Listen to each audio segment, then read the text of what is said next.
નમસ્કાર, કોમોડિટી લાઈવમાં આપનું સ્વાગત છે અને કોમોડિટી બજારની ગતિવિધિની ચર્ચા કરવા હાજર છું હું જર્નાલ કંઠી। તો સૌપ્રથમ નજર કરી લઈએ કોમોડિટીઝને લગતી હેડલાઇન્સ પર। મિડલ ઇસ્ટના તણાવના કારણે કાચા તેલમાં આશરે 4% ઉછાળા બાદ કિંમતો ઘટી $80 નીચે આવ્યું બ્રેન્ટ। ઈરાન પર ઇઝરાયેલના હુમલાની આશંકાએ કિંમતોમાં આવી હતી તેજી। સોના ચાંદીમાં રેન્જ બાઉન્ડ કારોબાર। કોમેક્સ ઉપર સોનું $2640 પાસે। ચાંદીમાં પણ 0.5% જેટલો ઘટાડો। યુએસના બેરોજગારી આંકડા અનુમાન કરતાં સારા રહેતા કિંમતો ઉપર અસર। સ્થાનિક બજારમાં કોપર સહિત તમામ મેટલ્સમાં નરમાશ। યુએસના મજબૂત આંકડાઓથી કિંમતો પર અસર। તમામ મેટલ્સ 1%થી વધુ તૂટ્યા। અને ખાતે તેલ પર ફોકસ। વૈશ્વિક સોયા તેલમાં 2.2% અને પામ તેલમાં 1.4%ની સાપ્તાહિક તેજી નોંધાઈ।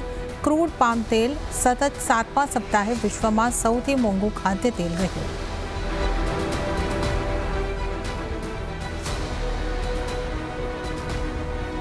ચર્ચાની શરૂઆત કરીએ કરન્સીથી। રૂપિયાના કારોબાર પર નજર કરી લઈએ તો શરૂઆતી કારોબારમાં ડોલર સામે રૂપિયો 2 પૈસા જેટલો મજબૂત થઈને 83.98 પ્રતિ ડોલરની સામે 83.96 પ્રતિ ડોલર ઉપર ખુલ્યો છે અને ત્યારબાદ આપણે રૂપિયાના સ્તર જોઈએ 83.94ની આસપાસ આપણને અહીં આગળથી રૂપિયો દેખાઈ રહ્યો છે। ડોલર ઇન્ડેક્સની ચાલ ઉપર નજર કરી લઈએ તો 102.39 એટલે થોડી એવી નરમાશ અહીંયા આગળથી આવતા દેખાઈ રહી છે, પણ જે આપણે 100ની આસપાસના સ્તર જોયા હતા ત્યાંથી આપણે ડોલર ઇન્ડેક્સ ઉપલા સ્તરોની આસપાસ બનતો જ આપણને દેખાઈ રહ્યો છે। તો લગભગ 102.35થી લઈને 102.50ની વચ્ચે આપણને ડોલર ઇન્ડેક્સ રહેતો દેખાઈ રહ્યો છે અને યુએસડી આઈએનઆરની વાત કરીએ તો લગભગ 84ની આસપાસ 83.85થી લઈને 84ની વચ્ચે આપણને યુએસડી આઈએનઆરમાં કારોબાર થતો દેખાઈ રહ્યો છે। તો આ એક મોટી રેન્જની આપણે વાત કરીએ અને લગભગ આ જ રેન્જ અહીંયા આગળથી બનતી દેખાઈ રહી છે। ખાસ જે અસરો અહીંયા આગળથી આવતી દેખાઈ રહી છે રૂપિયા માટે હવે ખાસ આપણે એમપીસીની પોલિસી પર નજર રાખવાની રહેશે અને વધુ ચર્ચા આપણે કરીશું। એલકેપી સિક્યોરિટીઝના જતીન ત્રિવેદી પણ આપણી સાથે જોડાઈ ગયા છે। જતીનજી, સ્વાગત છે આપનું સીએનબીસી બજાર પર। Good morning. અને કરન્સીની ચાલને તમે કઈ રીતે જોઈ રહ્યા છો? એમપીસીની પોલિસીના જે આઉટકમ્સ હશે એ આવતીકાલે આપણી સામે આવશે, ત્યારબાદ આપણને રૂપિયાની ચાલમાં કોઈ ફરક આવતો દેખાઈ શકે? કઈ રીતે આપ જોઈ રહ્યા છો? વેરી ગુડ મોર્નિંગ સરના। યસ, ઇમ્પોર્ટન્ટ ઇવેન્ટ છે। આવતીકાલે આરબીઆઈની પોલિસીનો અપડેટ રહેશે। આફ્ટર ગ્લોબલ જે હિસાબથી ઇન્ટરેસ્ટ રેટ કટનું જે દોર ચાલી રહ્યો છે એના પાછળ હવે જે છે કે એની એક્સપેક્ટેશન જે છે વધી જાય છે કે આરબીઆઈના તરફથી કંઈક કોમેન્ટ્રી એટલીસ્ટ એ તરફ આવે કે જ્યાં ઇન્ટરેસ્ટ રેટ કટની વાતચીત થવા માટે।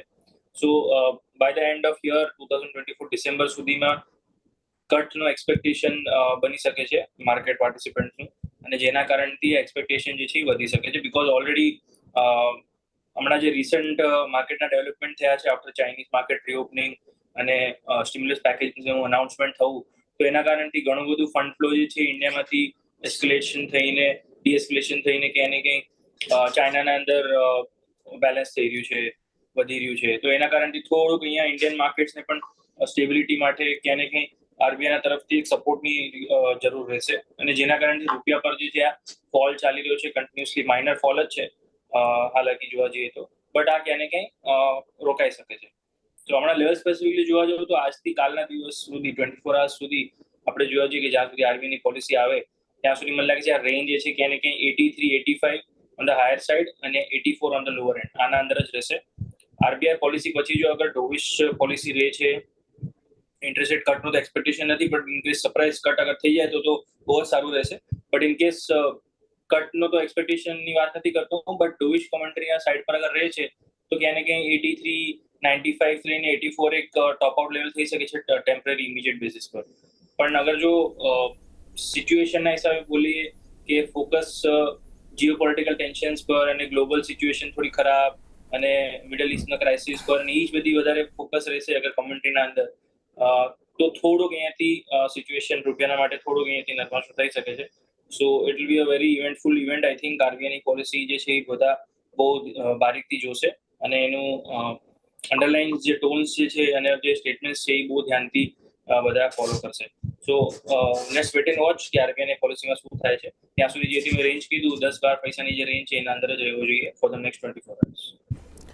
ઓકે, તો આવનારા 24 કલાકની અંદર તો આપણને યુએસડી આઈએનઆરની જો આપણે વાત કરીએ તો આ એક રેન્જની અંદર જ, નાનકડી રેન્જની અંદર જ રહેતો દેખાઈ શકે છે અને મહત્વપૂર્ણ ઇવેન્ટ આરબીઆઈની પોલિસી રહેશે અને આઉટકમ આપણે આવતીકાલે નજર કરીશું, તો એના ઉપર આપણે ખાસ નજર રાખવાની રહેશે, રૂપિયા ઉપર ખાસ એની ઇમ્પેક્ટ.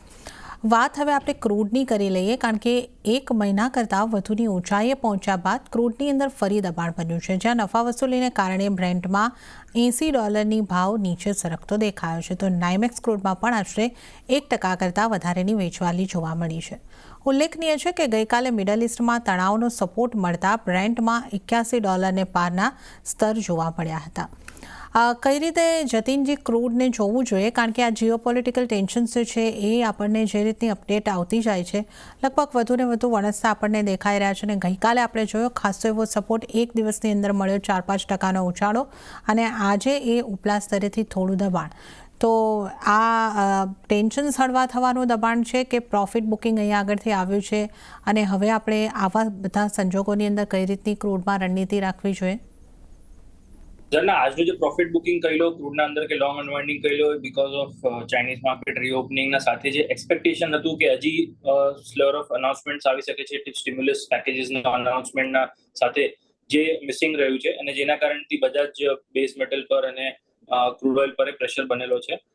ગ્લોબલી મેટલ્સ માર્કેટ જે છે થોડુંક પ્રોફિટ બુકિંગમાં આવ્યું છે, બીકોઝ જે હાઈલી એક્સપેક્ટેશન્સ હતા કે હોલિડે વીકના અંદર જવાના પહેલા જે હિસાબથી અનાઉન્સમેન્ટ્સ આવ્યા હતા અને ઇન્વેસ્ટમેન્ટ લૂર કરવા માટે થઈને જે અપડેટ્સ આવ્યું હતું, તો એના કારણથી કહે કે હાઈ એક્સપેક્ટેશન બની ગયું હતું ક્રૂડ ઓઇલનું પણ, અને સાથે સાથે જ આપણે જોવા જઈએ તો બેઝ મેટલનું પણ. બટ હવે જે હિસાબથી માર્કેટનું રિએક્શન આવ્યું છે ક્રૂડ ઓઇલના અંદર, એ ક્યાંય ને ક્યાંય થોડુંક લોઅર એક્સપેક્ટેશનના ઉપર જે નથી આવ્યા ચાઇનાના અપડેટ સ્ટિમ્યુલસ અનાઉન્સમેન્ટને લઈને માર્કેટ રીઓપનિંગના ટાઈમ પર, એના કારણથી આવ્યું છે. તો હવે લેવલ સ્પેસિફિકલી સ્પીકિંગ $80-81 એક સ્ટ્રોંગ રેઝિસ્ટન્સ છે ક્રૂડ ઓઇલના માટે, અને લોઅર એન્ડ પર જોવા જઈએ તો 77 ને 75 એક ઇમિડિયેટ બેસિસ પર સપોર્ટ બનેલો છે.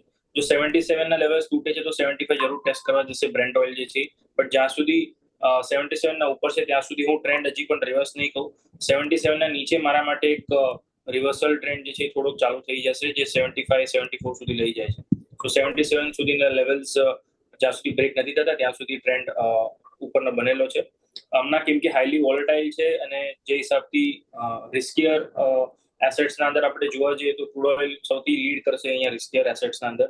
સો ટ્રેડર સ્પેસિફિકલી બહુ ધ્યાન રાખીને અને સ્ટ્રિક્ટ સ્ટોપ લોસ સાથે ટ્રેડ કરવાનો આ હું બધાને સલાહ આપીશ. બહુ બધી કોન્ટ્રાક્ટ્સ અવેલેબલ છે, મિની છે, ક્રૂડ ઓઇલ મેગા છે, ક્રૂડ ઓઇલના મિનીના ઓપ્શન્સ છે, મેગાના ઓપ્શન્સ છે, તો જેવી રીતે તમને ઠીક લાગે એવી રીતે એના અંદર પોઝિશન લો. લેવલ સ્પેસિફિકલી જે હું રેકમેન્ડેશન આપું છું એના ઉપર.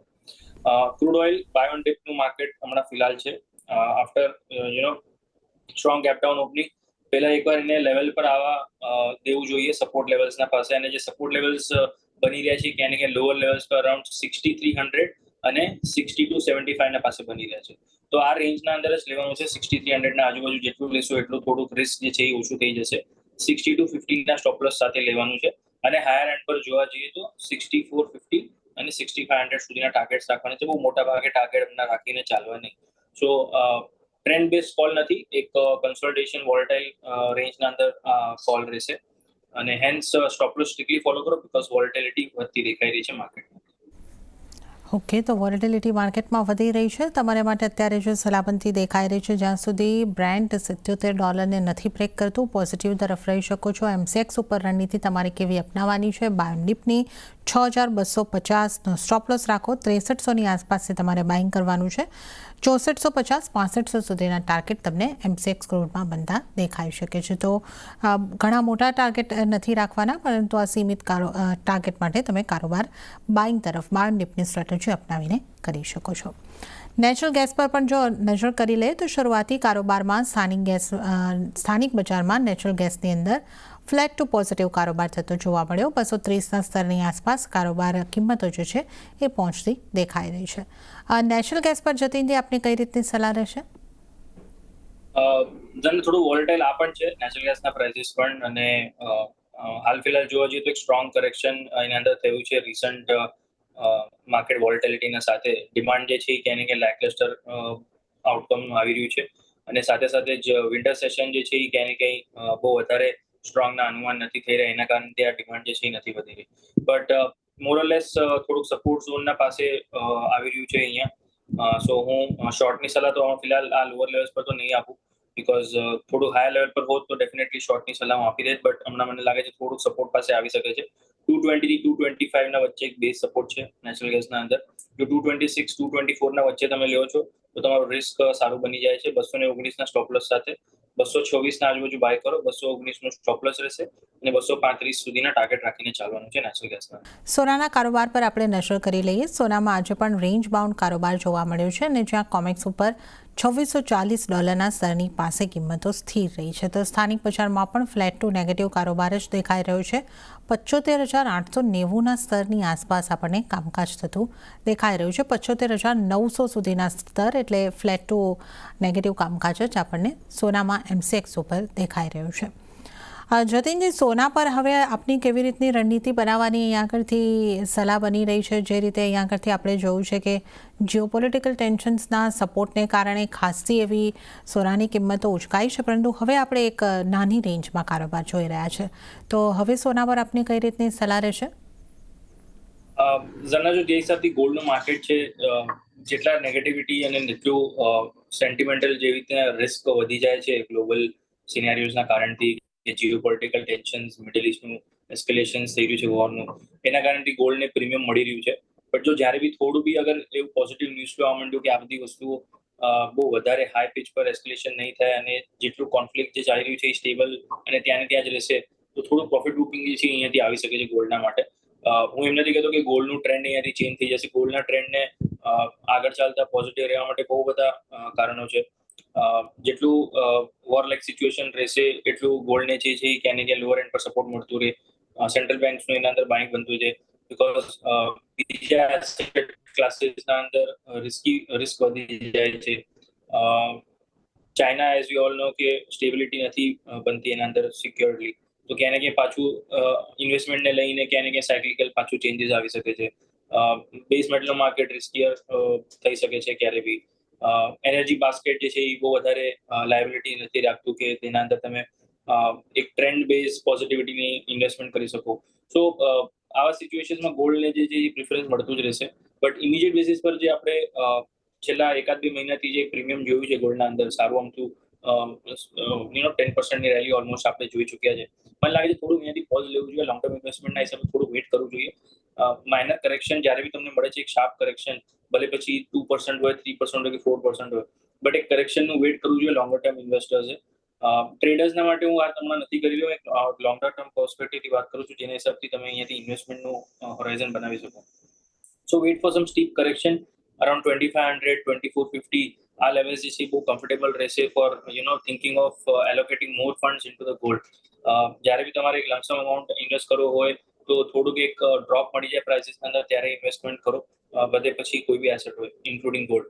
સો હું અહીંયાથી સલાહ આપીશ કે વેઇટ કરો એક $150-200 કરેક્શન ઇન્ટરનેશનલ માર્કેટમાં, અને ક્યાંય ને ક્યાંય 3,000-4,000 રૂપિયાનું કરેક્શન ગોલ્ડ પ્રાઇસીસનું અહીંયા આપણા ડોમેસ્ટિક માર્કેટમાં અરાઉન્ડ અબાઉટ 73,000 ના આજુબાજુ બહુ કમ્ફર્ટેબલ રહીશ for taking stronger position for longer term પીરિયડના હિસાબે.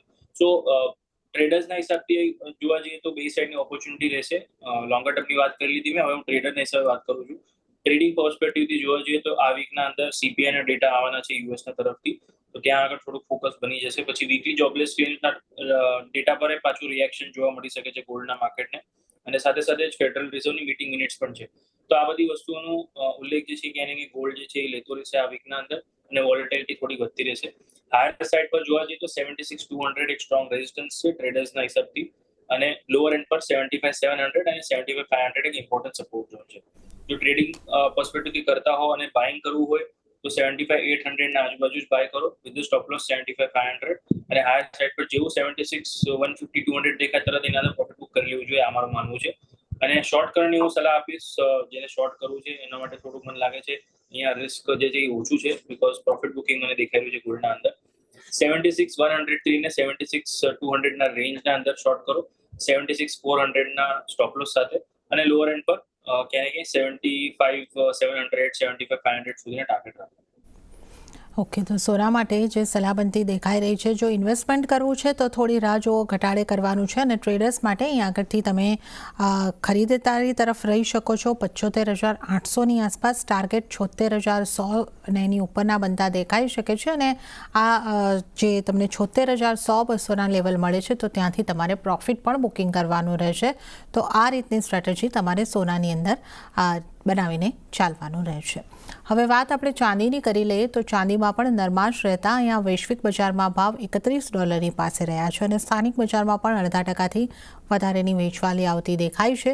સોનામાં અને બેઝ મેટલ્સમાં બંને તરફથી નબળા સંકેતોને કારણે ચાંદીના સેન્ટિમેન્ટ બગડતા દેખાઈ રહ્યા છે.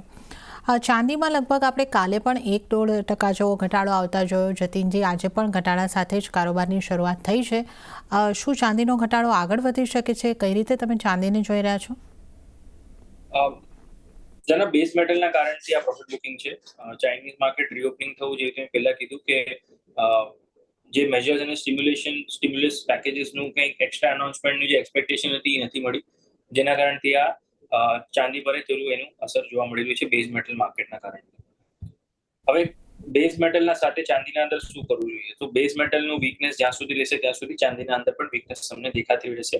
અને સાથે સાથે જ ગોલ્ડના અંદર પણ જો થોડું પ્રોફિટ બુકિંગ મળે છે તો ચાંદીના અંદર ડબલ એનું ઇમ્પેક્ટ મળશે.